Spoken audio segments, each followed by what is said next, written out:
Sir मेरी आवाज़ आ रही है?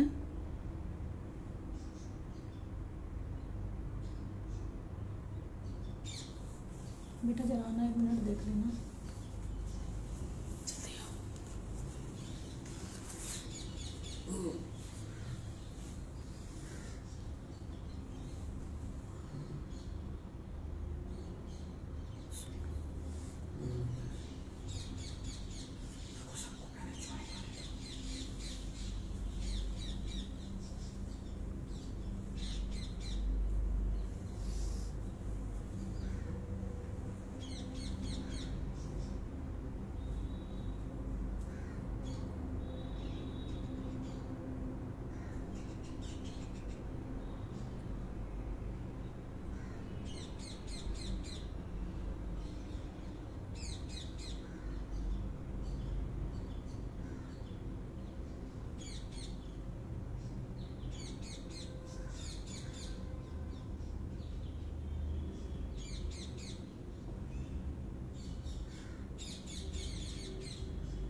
बेटा आवाज़ नहीं आ रही है। तनिष, तनिष जाओ, जल्दी आओ। आवाज़ नहीं आ रही है, शुरू करें। हाँ सर लोग तो आ गए हैं, आप शुरू करें। नमस्कार सभी को, सभी योग साधक और साधिकाओं को। मैं माता अहिल्या योग केंद्र की तरफ से कालिंदी पाल बोल रही हूँ। आप सभी का इस योग सेशन में बहुत बहुत स्वागत है और मेरी तरफ से आप लोगों को सादर प्रणाम। आज का मैं अपना विषय शुरू करती हूँ और अपने सभी गुरुजनों का बहुत बहुत नमन करती हूँ और आज का अपना विषय शुरू करती हूँ। आज का हमारा विषय है अष्टांग योग एंड सूक्ष्म दर्शन। तो मैं अष्टांग योग के बारे में थोड़ा सा बताना चाहूँगी कि हमारा अष्टांग योग क्या है। अष्टांग योग भगवान शिव के द्वारा रचित है ये, जो कि आज से 500 साल पहले की है। भगवान शिव द्वारा इसको बनाया गया था और भगवान शिव ने माता पार्वती को सिखाया था कि अष्टांग योग क्या है। अष्टांग योग में बहुत ही महत्वपूर्ण चीज़ों को बताया गया है कि जो कि हम कम टाइम में इसको आपको बताने की पूरा प्रयास करेंगे। अष्टांग योग महर्षि पतंजलि के द्वारा अष्टांग योग में चित्तवृत्ति निरिधियों का विशेष महत्व बताया गया है। मतलब कि हम अपने भावनाओं को, अपनी चित्तवृत्तियों को, अपने इंद्रियों को कैसे वश में कर सकते हैं, इसके द्वारा 8 नियम बताए गए हैं जिसे हम अष्टांग योग कहते हैं। इस 8 नियम में आते हैं यम, नियम, आसन, प्राणायाम, प्रत्याहार, धारणा, ध्यान, समाधि। पहला नियम आता है यम। यम के अंतर्गत 5 नियम आते हैं जो कि हमें अपने अंदर में सारी चीज़ों को बताते हैं कि हमें कैसे अपने आप को एक संयमित मनुष्य के रूप में प्रस्तुत करना है या कैसे अपने आप को हम अपने इंद्रियों को संयमित कर सकते हैं। तो यम का पहला नियम है अहिंसा। अहिंसा में भी बताया गया है कि किसी के प्रति कोई द्वेष नहीं रखना, लड़ाई नहीं करना, किसी से किसी भी तरह का अहिंसा न पहुंचाना, किसी की क्षति न पहुंचाना और अपने आप को संयमित करते हुए अहिंसा के मार्ग पर चलना, जो कि यम का पहला नियम है। दूसरा है सत्य। हमेशा सत्य का ग्रहण करना, सत्य ग्रहण करना चाहिए। अगर हम योग साधक हैं, साधिकाएं हैं, तो हमें हमेशा सत्य का मार्ग अपनाना चाहिए और बहुत संयम से चलना चाहिए। उसे हम कहते हैं सत्य। किसी से झूठ ना बोलना, कोई पाप ना करना, जो देखा वही बोलना, जो सुना वही बोलना, इसको कहते हैं सत्य। ये अष्टांग योग का दूसरा नियम है। तीसरा है अस्तेय। अस्तेय में हमें किसी के प्रति कोई भी सामान का लालच नहीं करना, किसी के धन के प्रति कोई लालच नहीं होनी चाहिए। सारी चीज़ों को त्याग देना चाहिए। जो भी मन में बुरे विचार, बुरे ख्याल जो भी आते हैं उसे हमें त्याग देना चाहिए। वो आता है हमारे अष्टांग का तीसरा नियम है अस्तेय के अंतर्गत। हमारा चौथा नियम आता है ब्रह्मचर्य।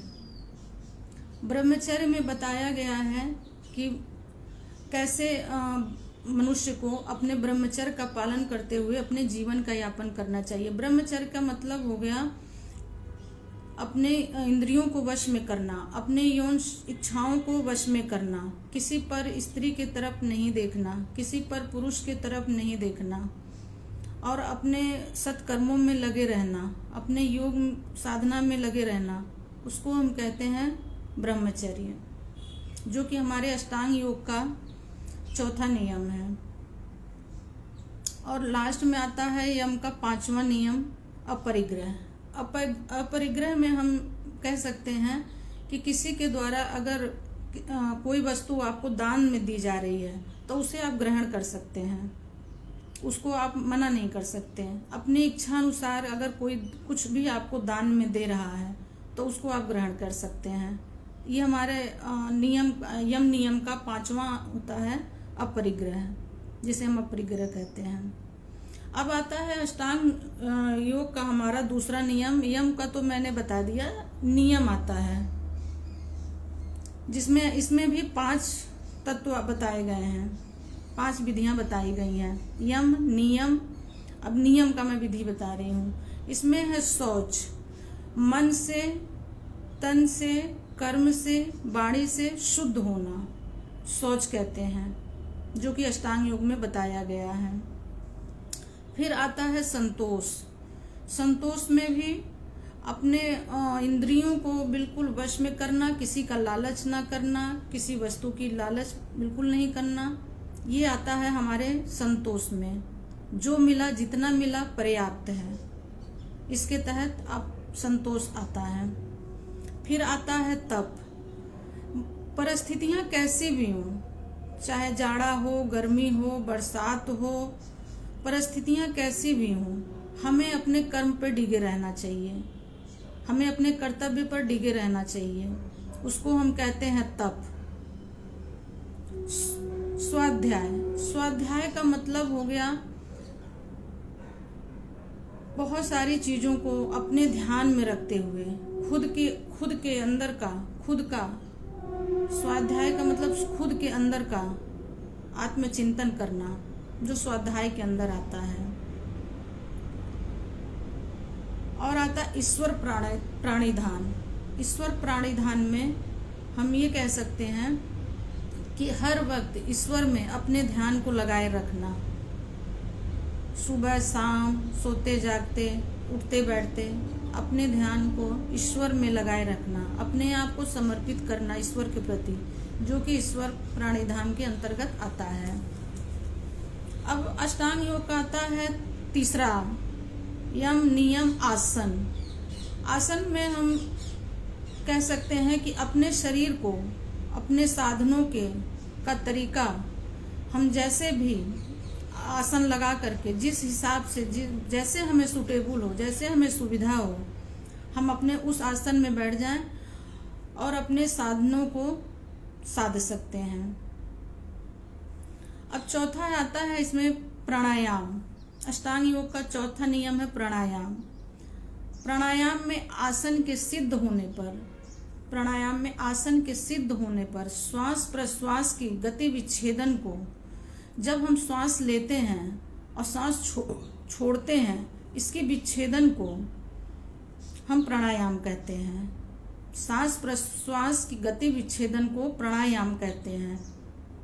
इसमें बताया गया है कि एक नाक से सांस लेना, लेफ्ट नोज से सांस को अंदर लेना और फिर रोकना और फिर दाहिनी नाक से छोड़ना। इसी विच्छेदन को, क्रिया को बताया गया, श्वास प्रत्याश्वास की विच्छेदन को प्राणायाम बताया गया है। अब आता है इसका 5वां नियम प्रत्याहार। प्रत्याहार में अपने इंद्रियों के अंतर्मुखी को करना ही प्रत्याहार है। जो इंद्रियां हमारी इधर उधर भटकती हैं, वो स्थिर नहीं रहती हैं, उनको अपने वश में करना प्रत्याहार के अंतर्गत आता है। ये हम कड़ी साधना के साथ कर सकते हैं। इसका हमारा 6वां नियम आता है धारणा। मन को एकाग्र चित्त करके अपने ध्येय विषय पर लगाना, यानी अपने मन जो है, जो हमारा चंचल मन है, इसको एकाग्र करके अपने ध्येय विषय पर लगाना, अपने पर्टिकुलर किसी भी विषय पर लगाना, ध्यान देना। ये हमारा आता है धारणा के अंदर। ये तो हो गया हमारा 6वां नियम, आसन, यम, नियम, आसन, प्राणायाम, प्रत्याहार, धारणा। अब आता है हमारा ध्यान। अब ध्यान में हम कह सकते हैं कि जब हम अब हमारा आता है ध्यान। मेरी आवाज़ आ रही है? मेरी आवाज़ आ रही है आप लोगों को?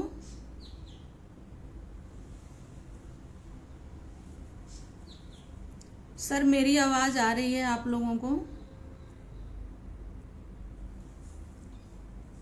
अब आता है ध्यान। किसी एक स्थान पर निरंतर मन स्थिर होना ही ध्यान होता है। अपने मन को किसी एक स्थान पर बैठ करके और ध्यान की स्थिति में बैठ करके ध्यान लगाना ही ध्यान की स्थिरता को कहते हैं ध्यान।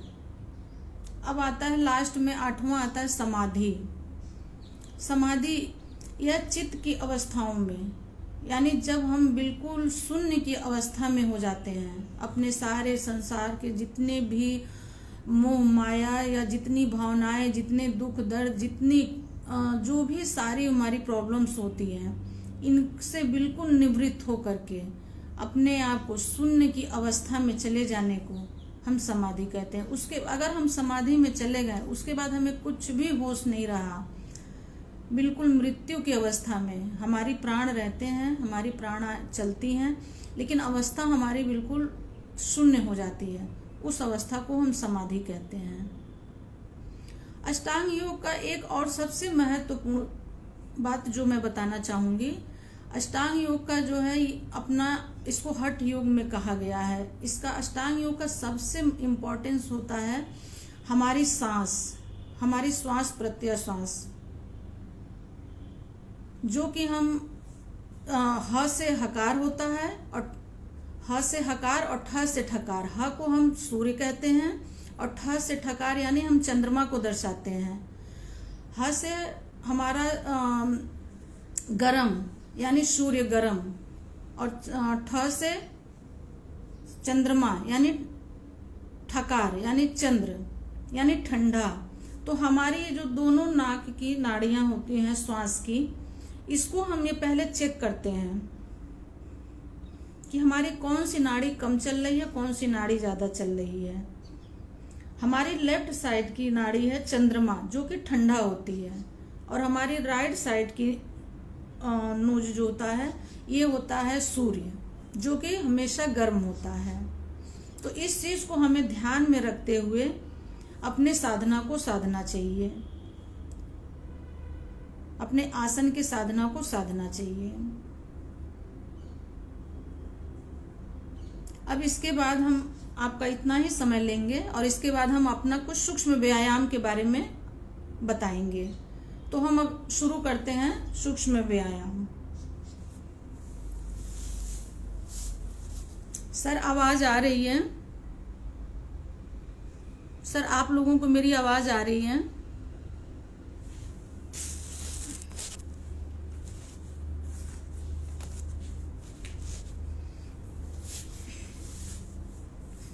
किसी भी एक आसन में बैठ जाएं आप लोग,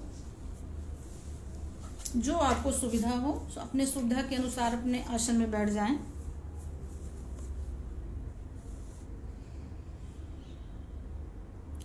और ज्ञान मुद्रा में आ जाएं। ज्ञान मुद्रा में आने के बाद हम 3 बार लंबी सांस लेंगे, सूर्य को ध्यान में रखते हुए।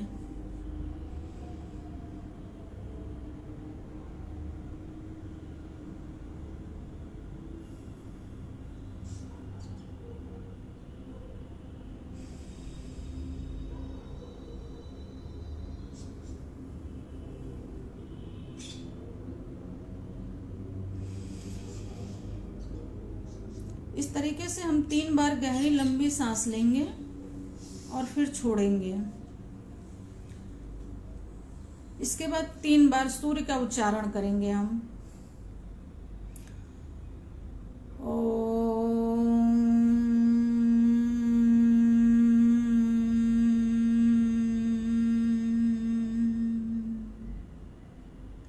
सूर्य का उच्चारण करते हुए गहरी सांस के साथ हम सूर्य का उच्चारण करेंगे। गहरी सांस लेंगे और छोड़ते हुए ओम करेंगे।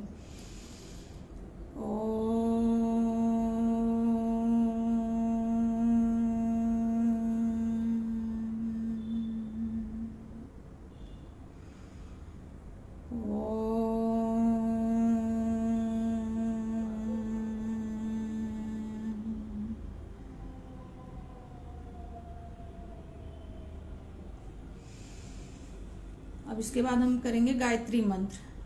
कोई भी चीज़ शुरू करने से पहले हमें भगवान का नाम लेना चाहिए, तभी हमारा कार्य सफल होता है और उसमें हमें सिद्धि मिलती है। तो हम सबसे पहले गायत्री मंत्र का जाप करेंगे, मंत्र पढ़ेंगे। ओम भूर्भुवस्वः तस्य वितुर्वरेण्यं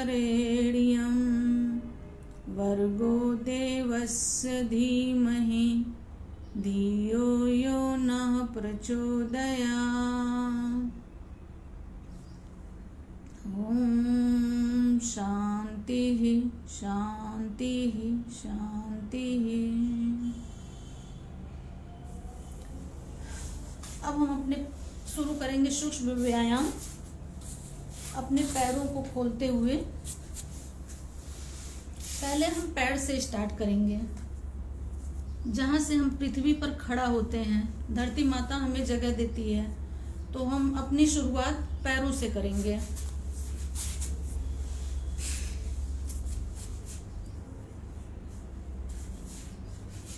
सबसे पहले पैर को अपना हम स्ट्रेच करेंगे और धीरे धीरे आगे को खींचेंगे और इसको राउंड घुमाएंगे। और ये करते हुए हम अपने सांसों के नियंत्रण के साथ करेंगे। जैसे कि हमने ये लाया ऊपर स्टेप, अब किया, अब सांस हमने छोड़ दिया। अब फिर हम सांसों को भरते हुए नीचे को ले जाएंगे और ये महसूस करेंगे कि हमें कहाँ स्ट्रेच आ रहा है, और फिर हम यहाँ पर ला करके छोड़ देंगे। फिर अपने सांस को लेते हुए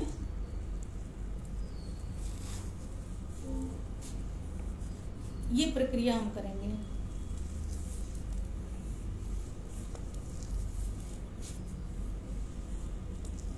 ये फिर अपोजिट साइड में ये करते हुए हमें ये देखना है कि इसका खिंचाव हमें कहाँ में फील हो रहा है, कहाँ महसूस हो रहा है।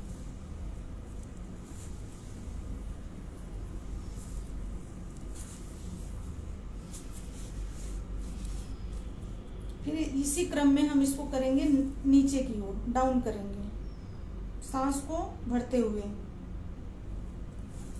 सांस को छोड़ते हुए अप, फिर inhale exhale, inhale exhale, inhale exhale. ऐसी प्रक्रिया हम 5 बार करेंगे। Inhale exhale. इसमें देखेंगे कि हमारा खिंचाव इस एरिया में आ रहा है। जब हम कोई भी व्यायाम करते हैं तो उसके हमें अपने खिंचाव को महसूस करना चाहिए, अब वही हमारा फायदा होता है।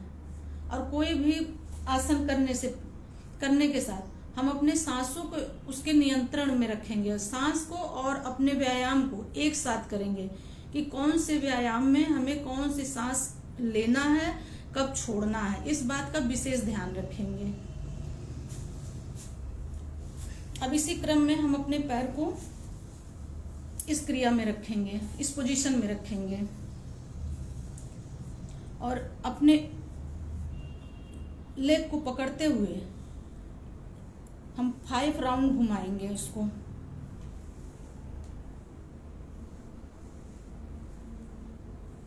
सांस के साथ में। सांस जब हमारी जब पैर हमारा ऊपर आएगा तो हमारी सांस बिल्कुल खाली होगी, और जैसे हम इसको घुमाएंगे नीचे, हमारी सांस छोड़ते हुए जाएंगे। अब हम सांस को भरेंगे।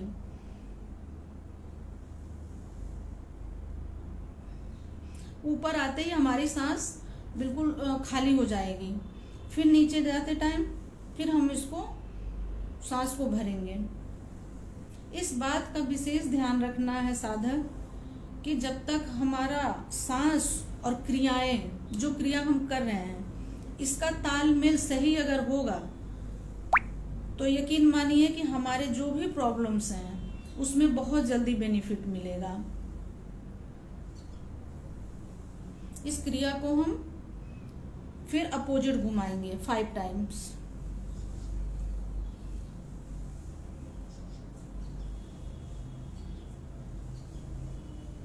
इस प्रकार, और फिर अपोजिट लेग को सेम पोजीशन में रखेंगे।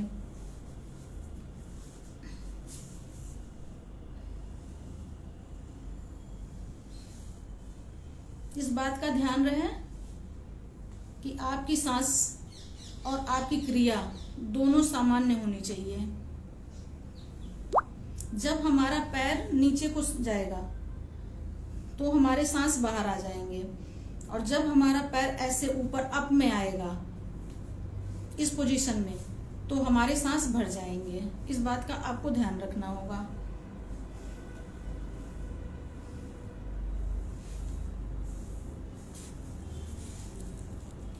अब इसी क्रम में हम पैर से ही पहले स्टार्ट करेंगे बटरफ्लाई, जो कि हमारे लिए और सारी लेडीज के लिए एक बहुत ही बेहतरीन और महत्वपूर्ण क्रिया है बटरफ्लाई, जिसको सभी को पता है इसके क्या क्या फायदे हैं। ये करते टाइम, बटरफ्लाई करते टाइम हम अपने स्ट्रेचिंग को फील करेंगे कि हमारे स्ट्रेच कहाँ आ रहा है। इस क्रिया को करने से बहुत बड़े प्रॉब्लम सॉल्व हो जाते हैं, खासतौर लेडीज के। हमारी लेडीज में, माताएं और बहनों में बहुत सारी तकलीफें होती हैं। मेन सबसे बड़ी पीरियड्स की प्रॉब्लम। ये बटरफ्लाई करने से पीरियड्स की प्रॉब्लम बिल्कुल सॉल्व हो जाती है। अगर आप इसका नियमित अभ्यास करते हैं तो आपकी प्रॉब्लम 1 महीने के अंदर 90% तक सही हो सकती है, लेकिन ईमानदारी से करने पर।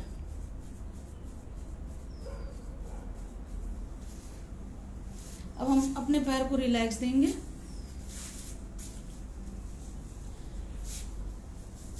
किसी भी आसन में आप बैठ जाइए, सुखासन, जो जिस आसन में आपको आराम मिले इसमें बैठ जाइए। अब आ जाते हैं हम अपने शोल्डर पर, हम आ जाते हैं अपने हाथ पर। हाथ को इस तरीके से हम फोल्ड करेंगे और इसको गोल गोल घुमाएंगे, और ये भी हम अपने सांसों के साथ में ही घुमाएंगे। जब हमारी हाथ ऐसे नीचे को जाएगा डाउन, तो हमारी सांस खाली होगी, और जब हमारे हैंड ऊपर आएंगे, अप होंगे, तो हमारी सांस भर जाएगी। ये क्रिया हम 5 टाइम करेंगे, और फिर इसको अपोजिट। इससे हमारे शोल्डर, हमारी बाहें बहुत स्ट्रांग होते हैं। इसका भी नियमित अभ्यास करना चाहिए। तो जो ये नीचे आजू बाजू यहाँ लटके होते हैं लेडीज को, आप लोगों ने देखा होगा बहुत सारे लेडीज को, तो इसकी प्रॉब्लम दूर हो जाती, जो कि बहुत गंदा लगता है। ये नियमित क्रिया करने से आपकी ये सारी प्रॉब्लम ठीक हो जाएगी। इसी क्रम में हम करेंगे सांस को बाहर छोड़ते हुए। जब हम हाथ को अपना ऐसा करेंगे तो सांस हमारी बाहर होगी, और ऐसा करेंगे तो अंदर को आएगी।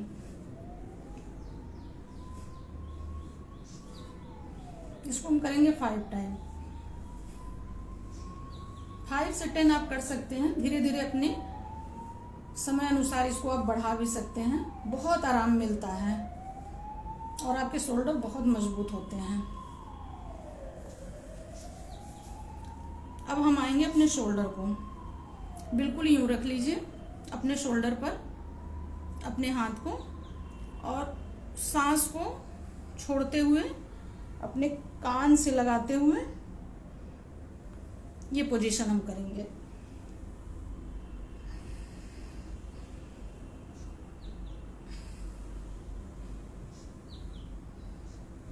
यहाँ समय का अभाव है इसलिए हम कम टाइम में ये बताएंगे। 5 time opposite side, just opposite.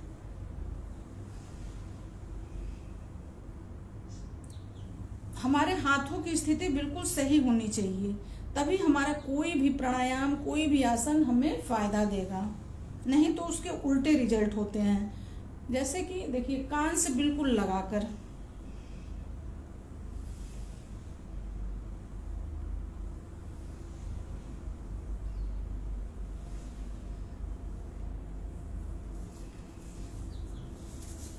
अब हम एक गहरी लंबी सांस लेंगे और धीरे धीरे धीरे इसको छोड़ेंगे।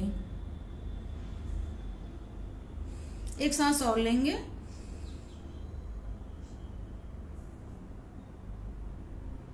और फिर उसको धीरे धीरे छोड़ेंगे। हर एक आसन के बाद 2-3 गहरी लंबी सांस हमें लेनी चाहिए। उससे हमारा बॉडी रिलैक्स हो जाता है और हमारे फेफड़ों में पूरी तरीके से ऑक्सीजन की लेवल बढ़ जाता है, तो हमारा काम करने की शक्ति और बढ़ जाती है, तो हमें और अच्छा लगता है काम करने में, फिर इससे हमें थकान नहीं आती। अब हम अपने शोल्डर को सांस लेते हुए जब हम पीछे को जाएंगे तो हमारी सांस भरी होगी, सांस को खींचते हुए, और जब हम नीचे को आएंगे तो हमारी सांस छोड़ते हुए।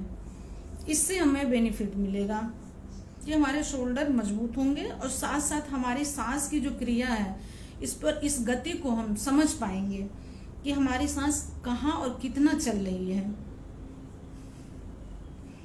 5 टाइम, 5 से 10 कर सकते हैं, 7 कर सकते हैं, 8 कर सकते हैं अपने अकॉर्डिंग। Just opposite side.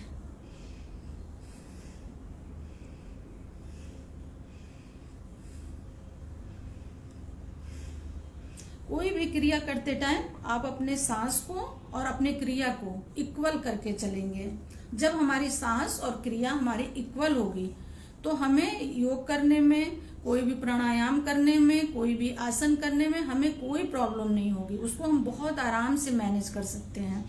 बस इतना इस बात का ध्यान देना चाहिए कि जब हम आसन कर रहे हो तो हमारी सांस की गति कहाँ और कितनी चल रही है, ये इम्पोर्टेंस है। अब इसी क्रम में आ जाइए, हाथ को हम ऊपर करते हैं और इसको यूं इस तरह से अपने दोनों हाथ को एक दूसरे से पकड़ते हैं और एक साइड को अब यहाँ 2 सेकंड के लिए होल्ड करेंगे। अब फिर यहाँ पर हम सांस छोड़ देंगे। फिर उसी क्रिया में सांस भरते हुए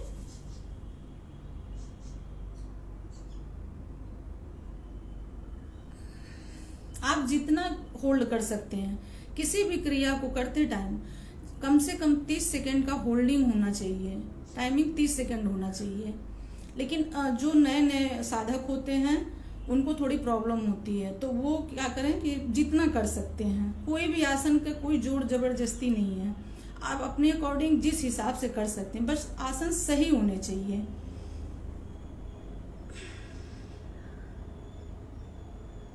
सांस को भर के रखेंगे, 3 या 4 सेकंड के लिए होल्ड करेंगे और फिर सांस को छोड़ते हुए फिर हम अपने सेम पोजीशन में आ जाएंगे।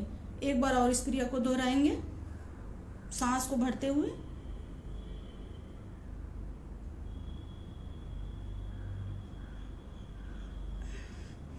और फिर हम अपने पोजीशन में, सेम पोजीशन में आ जाएंगे। अब इसी क्रम में एक और करेंगे। हम अपने हेड को, हम सारी क्रियाएं तो कर लेते हैं, नीचे से ऊपर तक हम अपनी सारी क्रियाएं कर लेते हैं, एक्टिविटीज कर लेते हैं, जो हमारी एक्टिविटीज होती है चलने की, कुछ भी करने की, वो हम कर लेते हैं, लेकिन हम अपने सिर को हिलाना भूल जाते हैं। तो इसकी भी एक बहुत अच्छी प्रक्रिया है जो कि हम सांस के द्वारा इसको भी कर सकते हैं, जितना जा सकते हैं।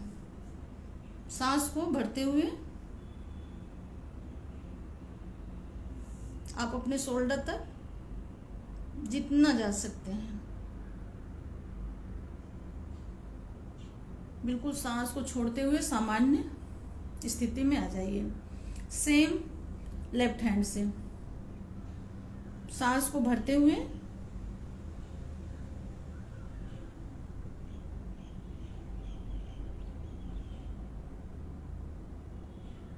अब सांस को छोड़ते हुए हम सामान्य स्थिति में आ जाएंगे। ये प्रक्रिया कम से कम 4 से 5 बार और इससे बढ़ा करके आप 8 से 10 बार कर सकते हैं। अब हम करेंगे अपने गर्दन की करेंगे शोल्डर। ठीक है, आप किसी भी पोजीशन में बैठ जाइए, जिस पोजीशन में आपको सूटेबल हो आप उस पोजीशन में बैठ करके 3 राउंड अपने गले को घुमाएंगे सांस के साथ में। जब हम ऊपर की तरफ जाएंगे तो हमारे सांस भरे होंगे, अंदर की तरफ सांस हम भर लेंगे, और जब हम डाउन होंगे तो सांस को बाहर निकाल देंगे। एक बार और फिर सांस को भरते हुए इस क्रिया को दोहराएंगे और फिर सांस को छोड़ते हुए हम नीचे आ जाएंगे। एक बार और फिर इस क्रिया को हम करते हुए सांस भरते हुए और छोड़ते हुए अपने पोजीशन में आ जाएंगे। अब इसका अपोजिट, जस्ट अपोजिट, सांस को भरते हुए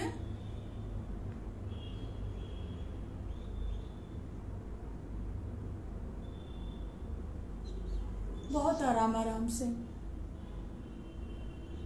सांस को छोड़ते हुए फिर सांस को भरते हुए अंदर, एक्सहेल,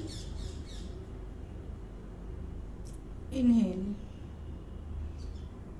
इनहेल,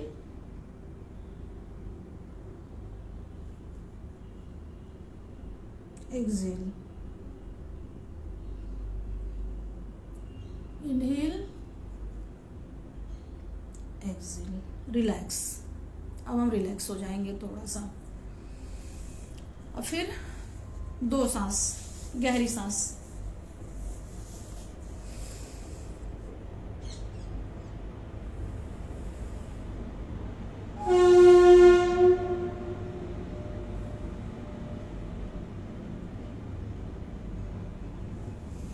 इसी क्रम में हमें अपने आँख की रोशनी बढ़ाने के लिए एक प्रक्रिया करेंगे। हम ऐसे बैठ जाएंगे किसी अपने सुटेबल पोजीशन में, और उसको बैठने के बाद अपने थंब के अंगूठे के नेल्स को, जो हमारा नेल्स है उसको हम सिर्फ देखेंगे और सांस को भरते हुए जितना लंबा जा सकता है हम बस नेल्स को अपने देखेंगे। ऐसा करने से ये रेगुलर अगर आप प्रैक्टिस इसकी करते हैं तो आई एम श्योर कि आपका चश्मा उतर जाएगा, और जिसको चश्मा नहीं लगा है कभी चश्मा नहीं लगेगा। बस और कुछ नहीं करना, बस इस नेल्स को आपको ध्यान देना है, बस इसके ऊपर। जब इसकी प्रक्रिया आपको बढ़ जाएगी तो सिर्फ आपको अपने नेल्स दिखेंगे और कुछ भी नहीं दिखेगा, सारी चीजें शून्य हो जाएंगी। लेकिन इसकी लंबी प्रैक्टिस करनी होगी। इसका नियमित अभ्यास करने से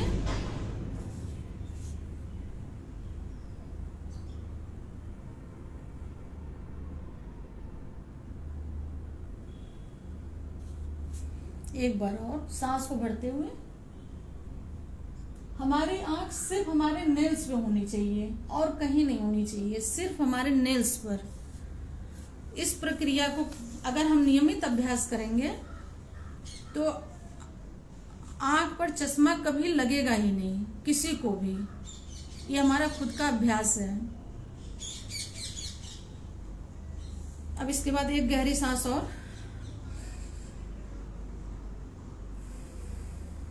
और एक और गहरी सांस।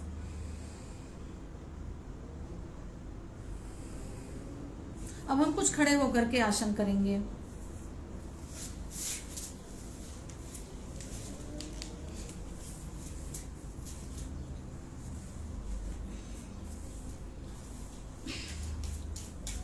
इस स्थिति में आ जाइए। ये हमारे सूक्ष्म व्यायाम में आते हैं। फिर अपनी स्थिति को थोड़ा सा बढ़ा दीजिए।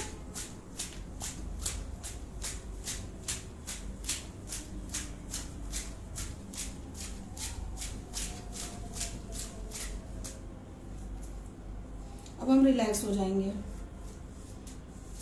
रिलैक्स होने के बाद अपने पैर की में थोड़ी सी गैप लगाइए, थोड़ी सी गैप।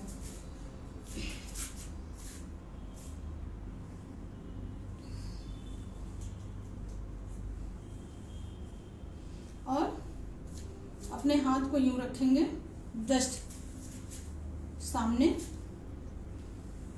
और जितना पीछे जा सकते हैं इतना जाइए।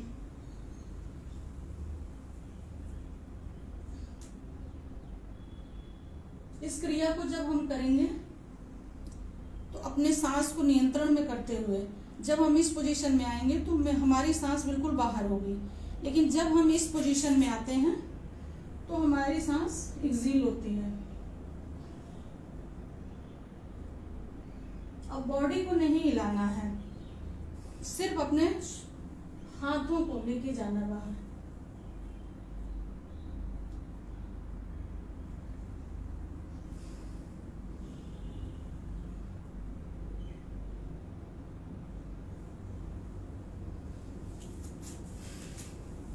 और एक गहरी लंबी सांस लेंगे हम।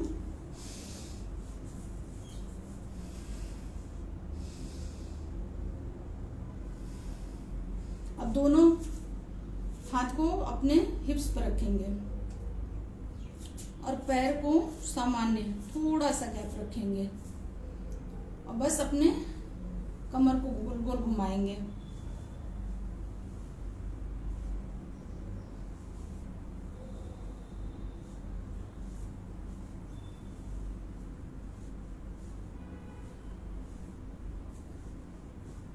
अब जस्ट अपोजिट साइड।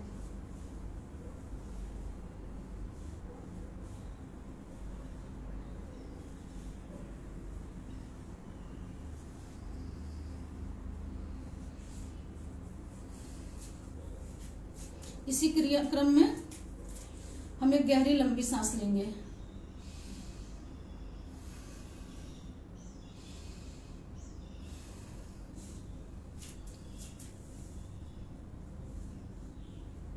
और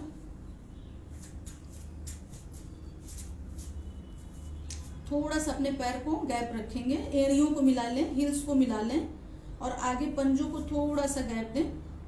और इस पोजीशन में हम करेंगे ताड़ासन।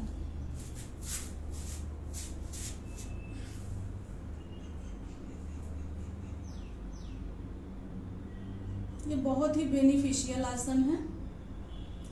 इससे हमारे मन की एकाग्रता बढ़ती है। प्लस जिन बच्चों की हाइट नहीं बढ़ती है, अगर रेगुलर इसकी प्रैक्टिस करें तो इससे बच्चों की हाइट बढ़ती है, हाइट एंड ग्रोथ।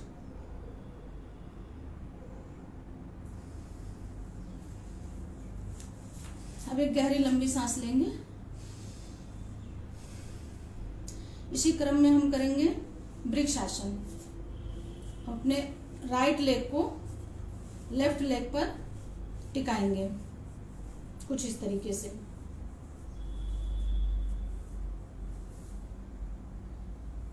और अपने दोनों हाथों को लाते हुए इस पोजीशन में आएंगे। इससे हमारे मन की एकाग्रता बढ़ती है। इससे ये हमें पता चलता है कि हमारे शरीर के अंदर कितनी एकाग्रता है। ये उन लोगों के लिए आसन है, उन लोगों के लिए क्या, सभी के लिए आसन है इस आसन का नियमित अभ्यास करने से हमारा भटका हुआ मन, इधर उधर जो भटकता है, वो सब एकाग्र हो जाएगा। अब इसी क्रम में हम दूसरे लेग से करेंगे। बाएं लेग को राइट लेग पर रखेंगे।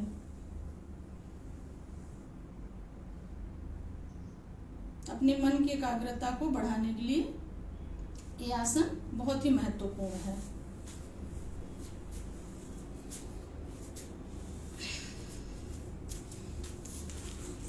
सर, आवाज आ रही है?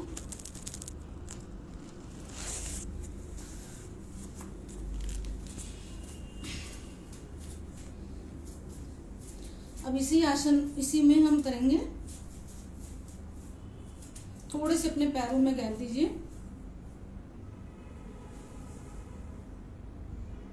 अपनी बॉडी को बिल्कुल स्ट्रेट रखते हुए इस पोजीशन में,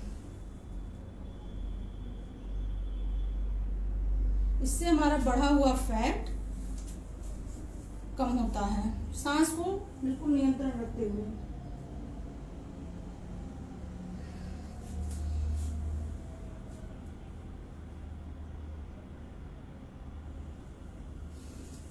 अब इसी पोजीशन में हम एक और करेंगे क्रिया। पहले एक गहरी लंबी सांस हम करेंगे घुटनों का। ये जो हमारे घुटने होते हैं, जिनको घुटनों की प्रॉब्लम होती है, घुटनों में दर्द होता है, ये आसन उनके लिए बहुत ही बेहतरीन आसन है। 5 राउंड, फिर जस्ट 5 राउंड अपोजिट।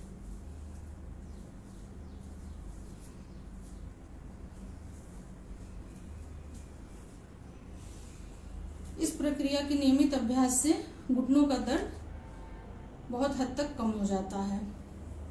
अब इसी राउंड में, इसी प्रक्रिया में एक हम और करेंगे राउंड। सांस को अपने रोकते हुए अप, फिर अपनी सांस को छोड़ते हुए, सांसों की सामान्य गति होनी चाहिए। अब एक और बार।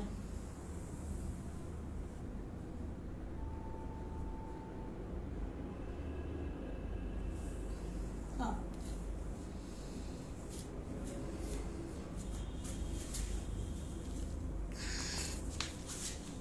और अब हम बैठ जाएंगे और एक गहरी लंबी सांस लेंगे।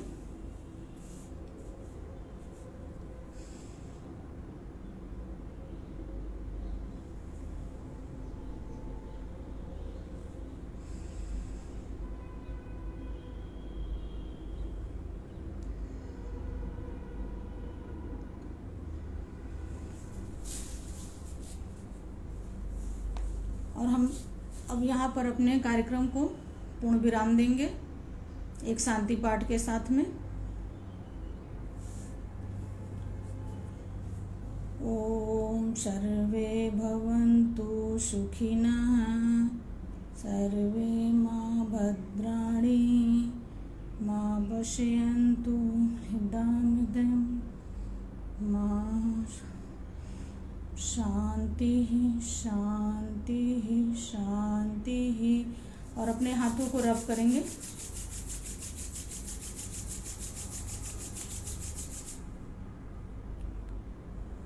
और अपने पूरे फेस पर लगाते हुए